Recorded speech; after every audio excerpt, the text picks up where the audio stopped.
A very good afternoon to everybody present over here, and thank you for joining in. Today CyberSRC is here to present a webinar on the topic, a deep dive on updated ISO 27001 2022 standard. So firstly, I would like to begin by introducing our organization, CyberSRC Consultancy. So, CyberSRC is globally recognized, certain impaneled, and ISO 27001 and 9001 certified organization. Established in January 2018, CyberSRC offers a full range of cybersecurity services, including data governance, compliance management, IT audits, and vulnerability management related services. So the agenda for today's webinar will be Introduction to ISO 27001 2022 standard, amendments to the standard, understanding the business and operations impacts, implementation strategies for the newly added controls, and how can CyberSRC help. This webinar will be followed by a live question and answer session. So this webinar will be taken ahead by Abhishek. He is the information security consultant at CyberSRC. So Abhishek, over to you. So thank you so much, Sakshi. Thank you so much for the introduction here. So welcome all of you to today's webinar session on deep diving into the ISO 27000 2022 standard. So myself, I am Abhishek. I am a consultant working in the cyber risk practice of CyberSRC Consultancy. So just to add on few points, what we are going to discuss here. First of all, we will be discussing what ISO 27001 standard is, what are the requirements of the standard, what are the changes that have been made to the newly updated standard, what are the possible business impacts, operational impacts, and most importantly, we'll be spending quite some time into the implementation strategies for the controls that have been recently added. And after that, we will let you know how we CyberSRC can help you in implementing those practices and making your organization secure. So during the course of this webinar, I would request all of you to just note down your questions, which you will be having during this webinar session. And we'll be having a live question answer session, so we can address it one by one after the webinar. So now let's quickly move on to the overview part here. First of all, what is ISO? So it is a global federation of natural standards. It is present in more than 160 member countries that make up the voluntary organization, which is known as ISO. Now, what are the roles and responsibilities that are expected from it? So ISO on timely basis publishes a wide range of proprietary, industrial, and commercial standards. It also publishes the technical reports, various technical specifications, the publicly available specifications, and etc. Now, it covers all fields ranging from the healthcare industry to the technological industry to manufacturing industry. So the various examples of the standards that the ISO has released in the past, one of the major one is the ISO 9001, which talks about the quality management system. Then the ISO 27001, which specifies the requirements for implementing an information security management system. We have the IATF ISO 16949 for the automotive industries, the ISO 14001 related to the environmental practices. So this was just a brief overview of what ISO is and what are its roles and responsibilities. Now moving on to the ISO 27001. So like I mentioned, ISO 27001, it is an international standard which specifies on how we are going to manage information security within our organization. So it details various requirements that are to be considered for establishing, implementing, maintaining, and continually improving an ISO. Now, what is required from the management from the ISO 27001 perspective is, first of all, the management needs to analyze the organization's information security risk methodically. So a large focus is made on the risk assessment and risk treatment in the ISO 27000. So the risk assessment has to be taken care of. To address risks that are just unacceptable, and also the residual risks that are identified must have to be approved by the management. Adopt a strategy to make sure that the organization's ongoing information security needs are being met by the controls that are going to be implemented. So this was about the ISO 27001. Now let's talk about the transition timelines that are related to the newly updated standard. Okay, so the standard was released or it was revised on 25th of October 2022.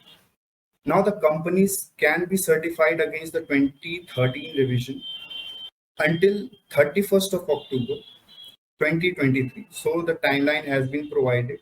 So we can be certified till 31st of October 2023. Companies can be certified against the new 2022 revision from 25th of October 2022. So the companies can be certified from 25th of October. And last, the companies certified against the 2013 revision must transition to 2022 revision. So a timeline has been provided. So the organizations that have currently implemented the ISMS and have obtained the certification from the certification bodies, they have to ensure that they transition to the newly updated standard by late 31st October 2025. Okay, so now let's have a high level view of what are the modifications. So the naming convention has been modified. Prime focus is being made on the privacy, the cloud related practices. So now the new name is the Information Security, Cyber Security and Privacy Protection, Information Security Management System requirements. The total number of domains in the previous standard were 14, which consisted of further 114 controls. However, they have been merged into 4 domains, which are going to further contain 93 controls. So all this has been done by ISO in order to simplify the standard. Previously, the number of pages in the standard were 23, so that have also been merged to 19 pages. So here's a brief overview of the mandatory clauses that have to be implemented. First of all, the scope, the normative references, the terms and definitions of the clause related abbreviations. What are the context of the organization, internal, external issues, the scope, the leadership, followed by the planning, support, operations, performance evaluation, and at last, the improvement. Now let's quickly move on to the changes that have been made in the mandatory clauses of ISO 27000. So before I start, there haven't been a very major change if we talk about the mandatory clauses. So there are minor changes that we are going to discuss. First of all, the clause 4.2, which states that the organization needs to understand what are the needs and what are the expectations of the interested parties. So the change here is whatever the requirements of the interested parties are that are going to be addressed to the ISMS. So that have to be identified. So now the organizations shall revisit the identified interested parties and their needs and expectations. The needs and expectations that are going to be covered by the implementation of ISMS must be identified. So the interested parties here could be the customers, the employees, the suppliers could be our interested parties, the regulators could be our interested parties. So if I have to give an example here, so one of the requirement of our customer could be the continued business supply during any kind of adverse situation. So while we are going to implement the ISMS, this particular requirement gets implemented by the implementation of the ISMS. So these kind of requirements have to be identified. So this is the change that we have seen in the clause 4. That is the context of the organization. Now moving on to the clause 6 that talks about the information security objectives, the most important part. The organization needs to establish the objectives and the objectives have to be monitored and they are to be available as documented information. Now what is the impact of these two clauses changes, that are the planning of changes and the objectives? So the organization shall update the information security objective procedures as per the requirements of the clause 6. So whatever procedures the organizations have in place in order to analyze the objectives, monitor the objectives, so that have to be changed, taking into consideration the modification made in clause 6. And the mechanism has to be introduced for continually monitoring the established objectives to ensure whether the objectives are met. So the monitoring part has been introduced here. Also, the new standard requires that it has to be available as documented information. Now, if we talk about the clause 6, so the clause 6.3 makes it mandatory to introduce a change control procedure along with the changes in the ISMs that are to be controlled. Okay, so now talking about the clause 8, that is the operations. So the changes that are made here is the organizations have to establish the criteria for the processes that are in place and implementing control of the processes in accordance with the criteria.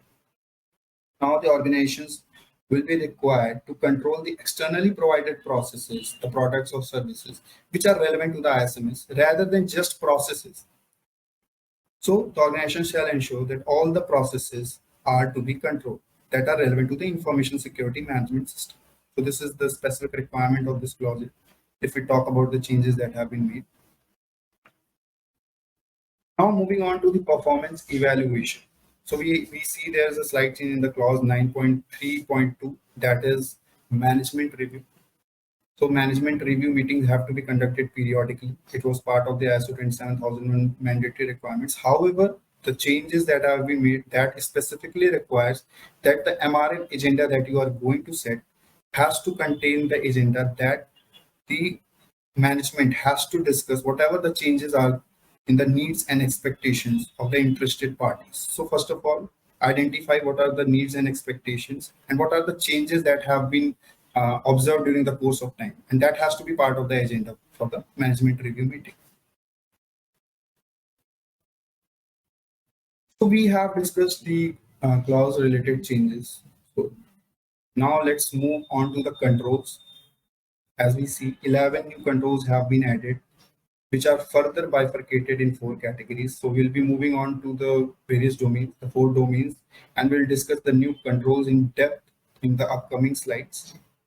The controls are based on the following: the changing landscape of technology. So it is based on the various technological revolutions, the cloud related aspects have been taken into consideration, the DLP, the data classification. So based on the changing technological landscape, so these controls have been established. Inclusion of sensitive data protection controls. So we can see an increased focus on data privacy. There are specific controls that are related to privacy. So we'll be having a discussion on that, and we'll let you know how you as an organization can implement those controls within your organization. Next is the recognition of the essential role of technology in business resilience. So the prime focus is also maintained on the business resilience part. So we'll be having a discussion on the same and other new controls. Okay, so you can see here the 4 domains of the ISO 27000 2022. First of all, the organizational controls. So the organizational control is the very first domain we can see, which talks about the, if I say the information security policies, the cloud service usage, the information, maintaining information security while using the cloud service provided services, the asset management. So these kind of controls, the threat intelligence. So these kind of controls have been addressed in this particular domain. Next, we can see the people controls. So this domain talks about the people aspect of the people, process, and technology. So it is related to, specifically related to the employees or the third party employees. And if we see, this is quite similar to the human resource security that was the Annexure 7 of the previous ISO 27001 2013 standard. So this is quite similar to that. If you'll see, the controls could be related to the remote work, the confidentiality maintained between the organization and the employees, the non-disclosure agreements, the screening of the employees, background verification, and so on. Next, talking about the physical controls. So these are the physical security related controls, which talks about security monitoring, the storage media, maintenance of the equipments, facilities security. So these kind of controls have been addressed in this particular domain. Now talking about the technological controls, this is the last domain here, and it is purely technical in nature. So we'll find controls such as related to authentication, the encryption, the data leak prevention, information deletion. So these kind of controls will be addressing in the technological control domain.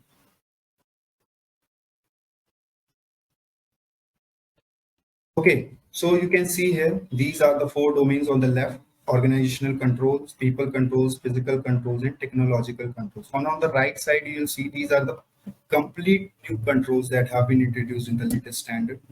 The very first one here is the threat intelligence.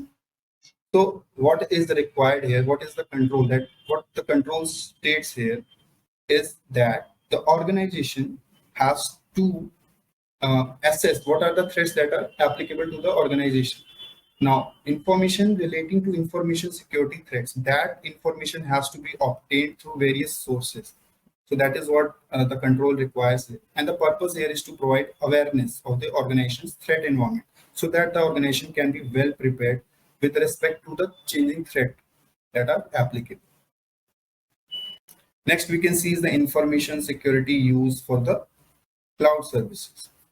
Now, if we talk about the cloud services, so the control here, it requires that there has to be a process for acquisition, the usage of the cloud service providers, the exit strategies, and that has to be established, and the security responsibilities have to be bifurcated. The organization should understand what are their security responsibilities and what is expected from the cloud service provider. So these kind of requirements are mentioned in this particular control. Next is the business resilience part, most important here, one of the important control here. That is the ICT readiness for business continuity.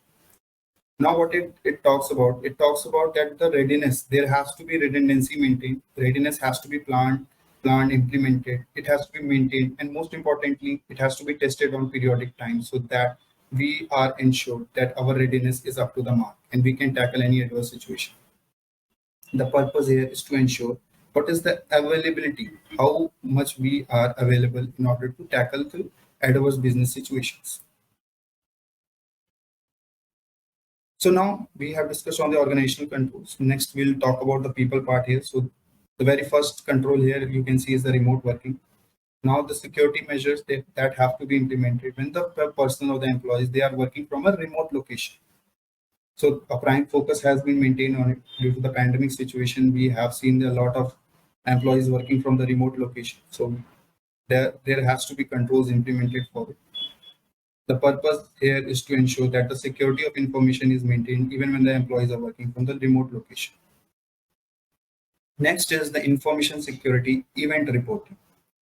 Now this control specifically requires that the organization should maintain a mechanism for the employees of the organization to report any observed or any suspected information security events. The whole purpose is that the organization should be aware of the incidents that are happening within the organization and must be prepared at all times to tackle, or the incident response mechanism has to be in place.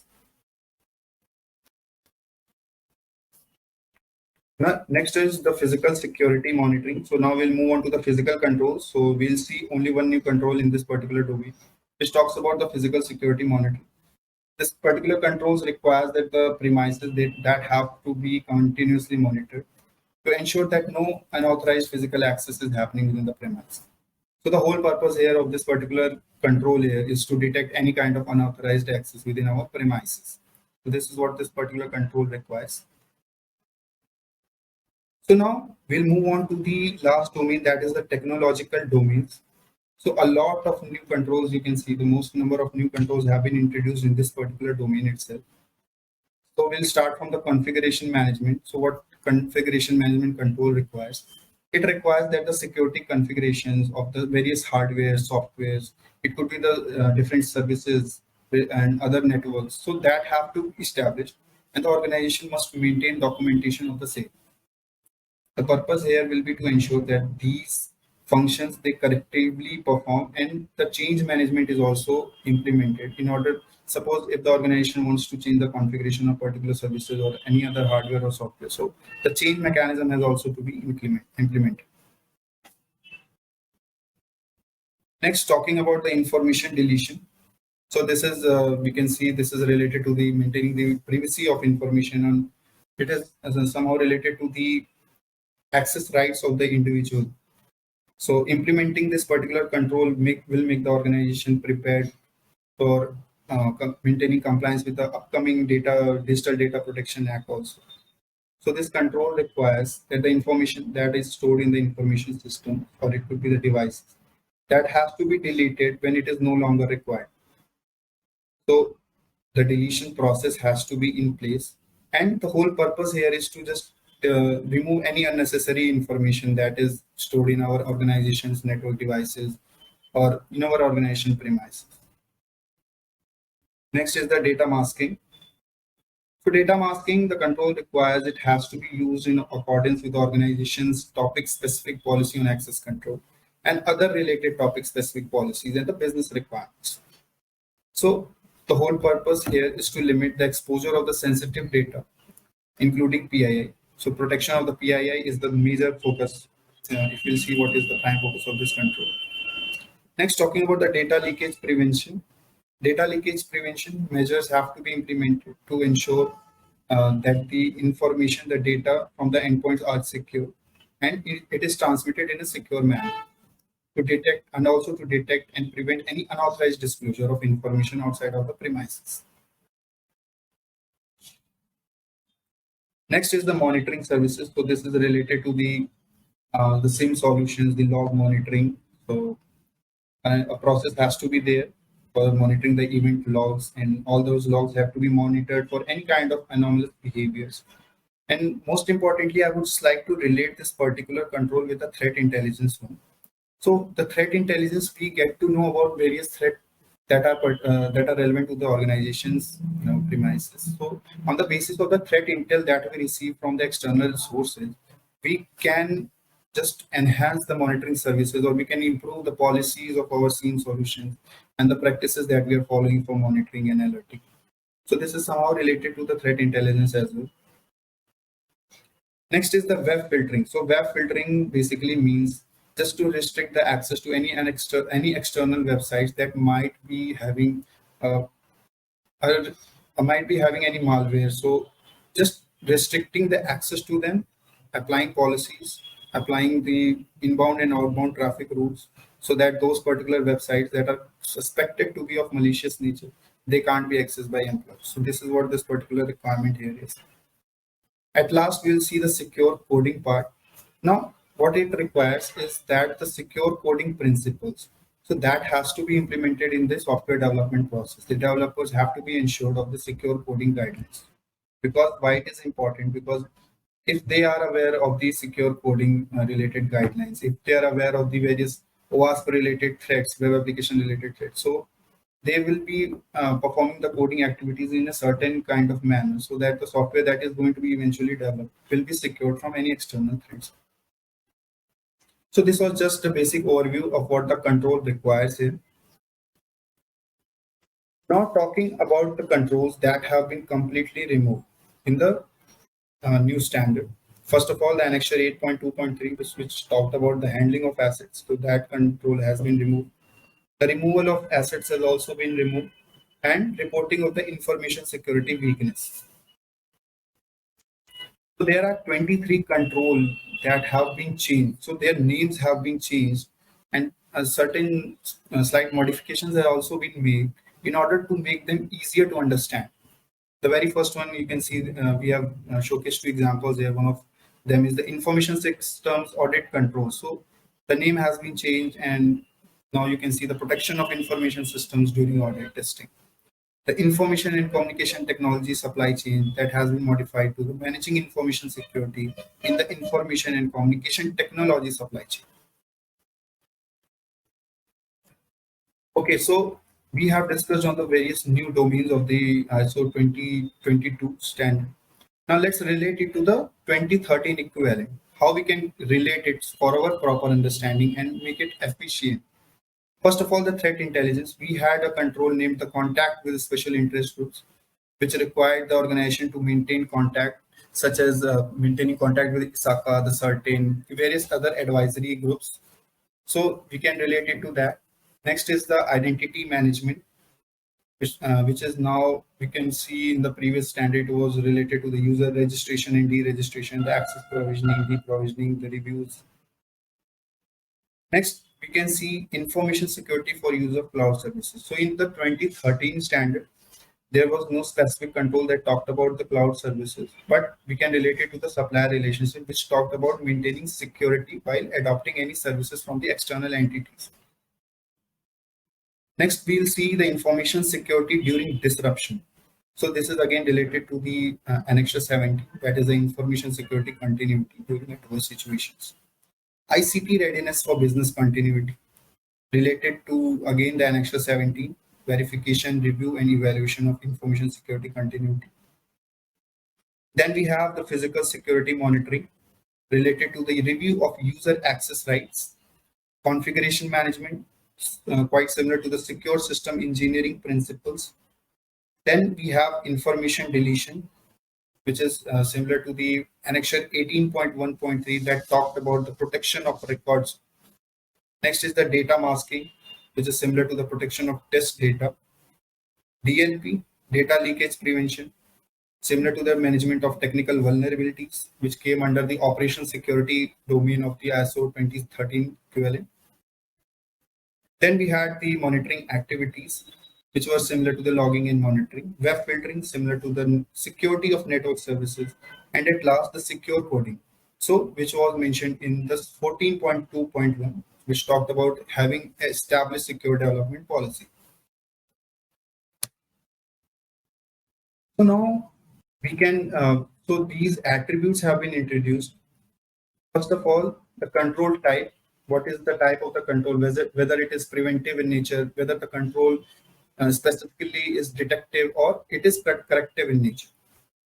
The information security properties, that is the confidentiality, integrity, and availability. The operational capabilities, security domains, defense, governance, protection, and resilience. So these kind of bifurcations have been made. And at last, the cybersecurity concepts, whether it is related to the identification, the protection, detection, response, and recovery. Okay, so let's talk about business continuity. So we have seen a new control introduced, that is the ICT readiness for business continuity. So ICT readiness basically is the information and communication technology readiness. So organization have to ensure that the readiness has to be maintained at all times.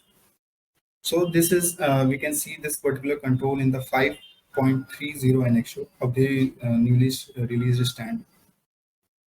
So on the right side, you can see the plan, do, check, act life cycle.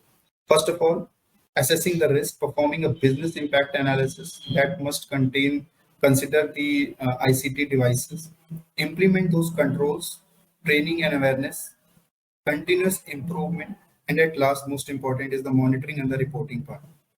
So business continuity has been the prime focus here, and what the organizations can do is maintain redundancy. Redundancy is most important here for the network devices that you might be having. So the network devices could be the switches, the firewalls have to be in high availability, the backup that you have. So these kind of controls have to be ensured by the organization in order to comply with this particular requirement. Next, let's talk about the business impact. What are the changes? So what are the changes and how they can impact our business? First of all, the reduction in cost. So if we are all aware that security incidents, so these are very drastic in nature. There are various regulatory fines associated with it. So implementation of these newly controls, such as if you talk about the threat intelligence, privacy related controls, so they are going to establish a set of preventive controls that are going to help us to significantly reduce the risk that can be associated from the occurrence of those security incidents. So we can be well protected from the regulatory fines, which is going to be much higher than the cost of the preventive controls that we are going to implement. So reduction in the cost is one of the major impact that the business can benefit from. Next is the market capability. Now, commitment to information security is reflected as a great advantage. We all know that. So a better trust will be established with the customers. The customers will know that, okay, this organization values the information of the customers and the third parties that they are associated with. They have the policies and procedures established. They have a set of disciplines that they follow. So a market capability by default occurs here. Next is the business continuity. So it's all about the business. Business has to go on.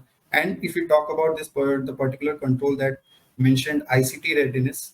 So the increased focus will result in the effective implementation of controls that is going to ensure that the business works even if any adverse event occurs. At last, the legal compliance. So we have various legal compliances like the most important one, the upcoming digital data protection bill in India, the GDPR, the CCPA, HIPAA, SOX, and various others. So implementing the ISMS will make us in a better posture, will give us a better posture in order to comply with these particular legal requirements. Because if you will see here, the protection of data, these particular legal requirements, they talk about implementing various security measures. The technical measures have to be there. So we are going to be in a very good position if we talk about ensuring compliance with the legal requirements. So next is the operational impacts. Here, we will just let you know what you can do if you are currently certified from the 2030 standards. What are the steps that you can take? First of all, the internal audit checklist. So which we follow in order to assess the preparedness or to find out any gaps. So that checklist has to be updated in accordance to the modifications, and the risk treatment procedure also needs to be revisited. So just update the checklist on the basis of the new controls that have been added. Like you can introduce the cloud security audits, the DLP related audits. So these kind of controls can be introduced. Next is the organizations. They have to ensure onboarding various security solutions such as the threat intel solutions, the GRC tools that are coming, SIEM solutions, the data leakage prevention solution. So these are also one of the requirements that the organization must consider as part of their preventive practices. Next is organizations, they are required to conduct a gap assessment. So if you are currently certified with the 2030 standard, the first thing you can do is do a gap assessment. Check what is your readiness with the newly updated standard. What are the remediation steps that you are going to take? So that has to be identified and accordingly work on the remediation, because the ISO, so a timeline of 3 years have been provided. So we can be very well assured of that we can reach the remediation actions between that timeline. Next is identification of PI. So the standard focuses on data privacy aspect. Now, to get to that level, first of all, the very initial step that we can take is to identify the personal information. Prepare a data inventory. Identify what are the personal information that you are processing.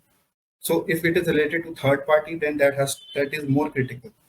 So before protecting that particular personal information, we need to identify where it is stored, how is it being processed, who are the custodian of it. So is it being shared to any sub-processors, any third parties? So these kind of steps you need to ensure.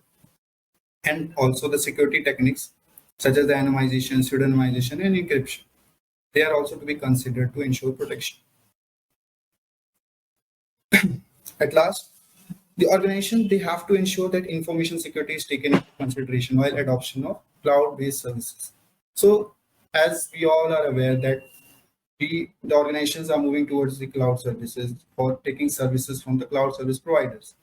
Now, it is very much important to ensure that we are well aware of the security responsibilities. So that have to be bifurcated.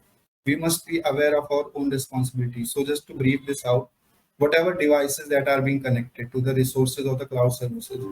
So those devices, the identities that we create in the cloud environment, the identities and the information that we share. So at all times, the organization is going to be responsible for that. We need to understand these three prime responsibilities will always be on the organization side. So we can implement the process for conducting cloud security audits as part of the internal audit practices that we follow.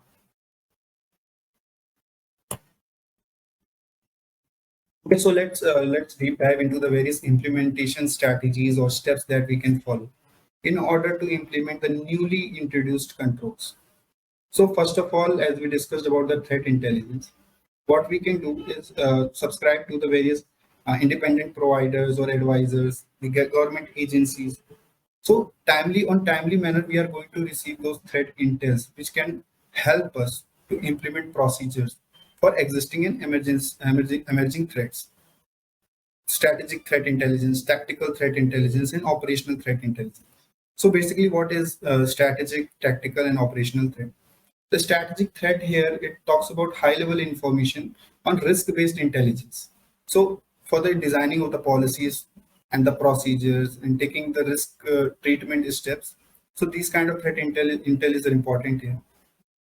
Next, if we talk about the tactical threat intelligence, the tactical threat intelligence basically gives us the details of what are the threat actor tactics, what is the current steps that are being followed by the threat actors, what are the procedures they are using. So this comes under the tactical threat intelligence part.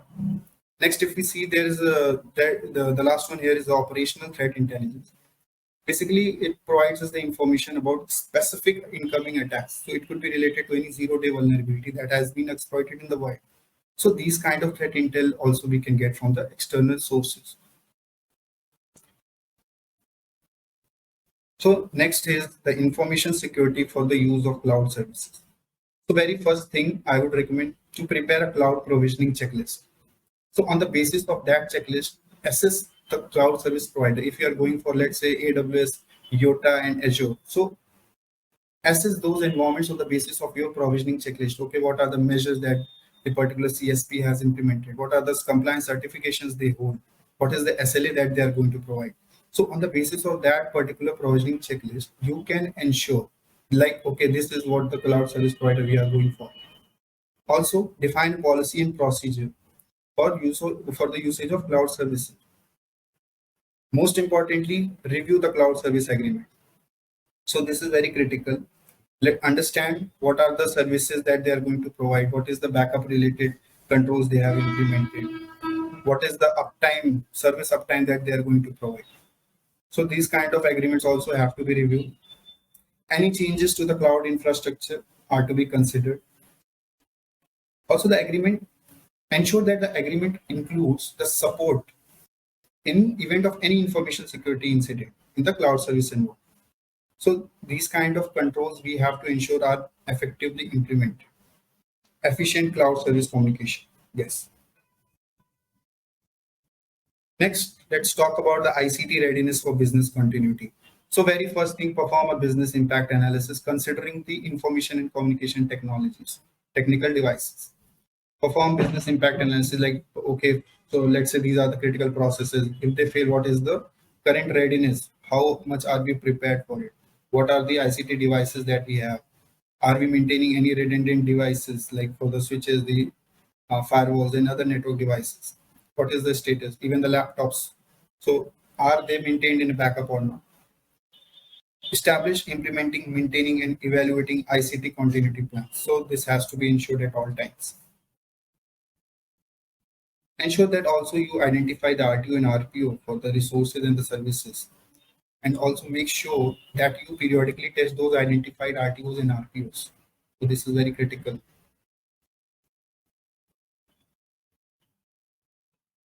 Okay, so moving on to the control that is 8.12, which talks about data leakage prevention.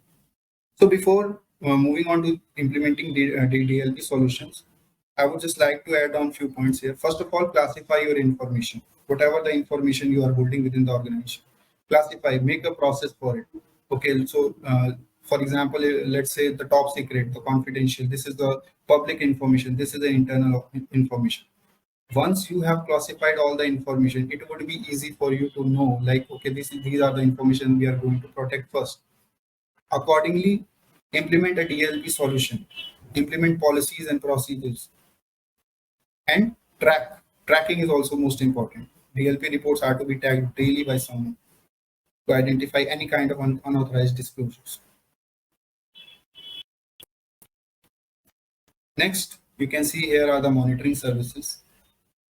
So monitoring services, aligning monitoring scope and level with business and information security requirements, usage of monitoring tools, maintaining monitoring records. So we can say implementing monitoring services such as the SIEM tools can be beneficial here.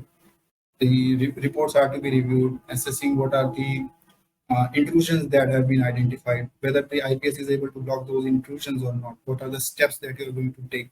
So these kind of controls are to be also taken into consideration. Next is the web filtering part. Now, what is included in this web filtering is restriction of any inappropriate website. So we all know that malware, one of the major sources through the websites that are malicious in nature. So what we can do through the firewall itself, we can block those websites. One of the major thing, but the employees also have to be trained. They should know that these are the websites. They should not simply go and try to access those websites which have been identified as malicious. So the most importantly, just block the IP address or the website that is concerned here, and train the employees on the secure and the appropriate use of online resources. And the training must also consider to let them know, okay, that you are not going to overrule any browser advisory that reports that a website is not secure. But what happens sometimes, the user proceeds to those particular websites. So these kind of training has to be provided to the employees. Next is the secure coding. Secure coding. What is secure coding? We already discussed. These practices, these principles have to be employed in all software development processes. Now, the organization, they have to monitor real world threats and up-to-date advice and information on software vulnerability. We must be aware of various software related vulnerabilities, and the developers are also to be made aware of the same. Use of controlled environments for development. So the developments and the testing in the production environments, they have to be segregated. They're defining and implementing secure coding practices, using structured programming techniques, conducting testing during and after development. So these are the various ways through which we can implement this particular control. So now we have discussed it. Let's talk about what are the capabilities, CyberSRC, what are the services that we offer. First of all, incident response. So there are various legal requirements now that the organization has to ensure that any identified incidents must have to be reported to certain in a time span of let's say 6 hours. So we can act as a point of contact there and provide services related to that. Complete incident response process, policies and procedures, conducting the risk assessment for the whole organization, whether on the basis of ISO 27005, the NIST risk management framework. So on the basis of that, we can do that. On-demand strategy and services. We have our vCISO services as well, and the VDPO services also we offer. Security awareness and training for the employees. We also make sure that the employees are made aware by checking their readiness. We also conduct the quiz sessions and various phishing simulation exercises also we do. Determine the security framework, establish a strict security strategy for your organization, security and compliance expertise. So there are various security threats related to the third parties. So we also work in the third party vendor risk assessments, where we identify what are your critical vendors and what is the information that you are sharing, what are the vendors that are highly critical, what are the risks associated with those vendors. So these kind of activities we perform. Periodic security audits. So these security audit can range into from ISO 27000 internal audits to regulatory system audits, the privacy related audits, all kind of security audits we perform. Customized security solutions. So we have our in-house developed threat intelligence solution. So that is used for dark web monitoring and identify any kind of data breach that has occurred. Next is the DR drill. So we also have a practice of conducting the disaster recovery drills to understand whether your organization is completely ready in order to tackle any kind of adverse situations. So these are some of the unique selling points. First of all, we can transform your security profile under the convenient and cost-efficient security assessment support model. Provide executive level strategy, like I mentioned in the previous slide. Provide effective solutions as per the cost, most importantly, the effective solutions. The review of the security contracts, the due diligence we can perform, third-party vendor risk assessment, establish a security roadmap, end-to-end implementation. It can be for the ISMS end-to-end implementation, PIMS end-to-end implementation, GDPR, HIPAA, CCPA, all those kind of compliances we take care of. So we also have the channel partnership with various multiple vendors. So we also provide cost-effective solutions at a reasonable price. Now our team has developed cybersecurity programs. So our clients range from various SMEs to MSMEs and various corporates.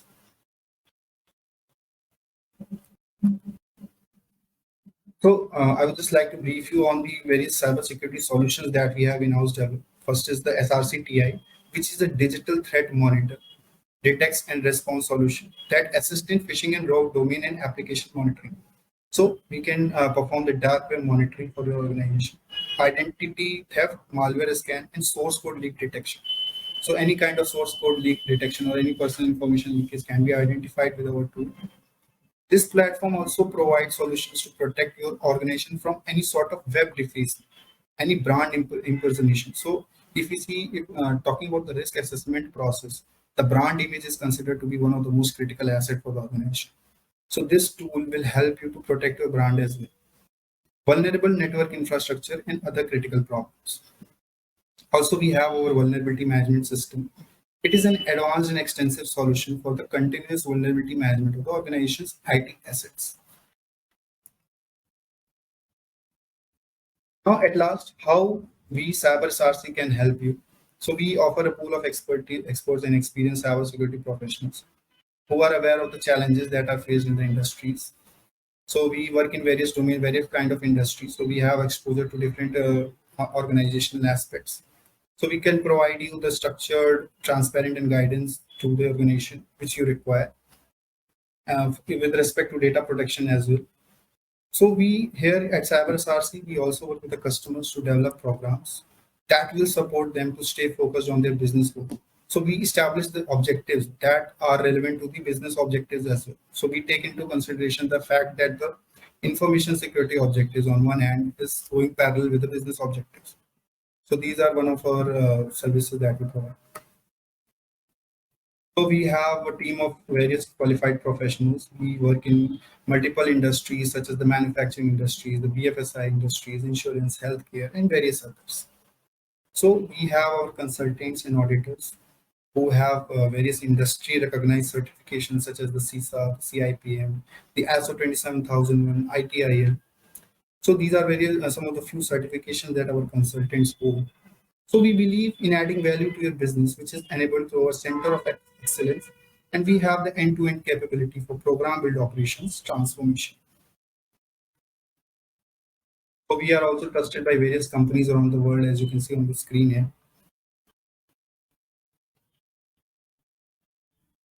So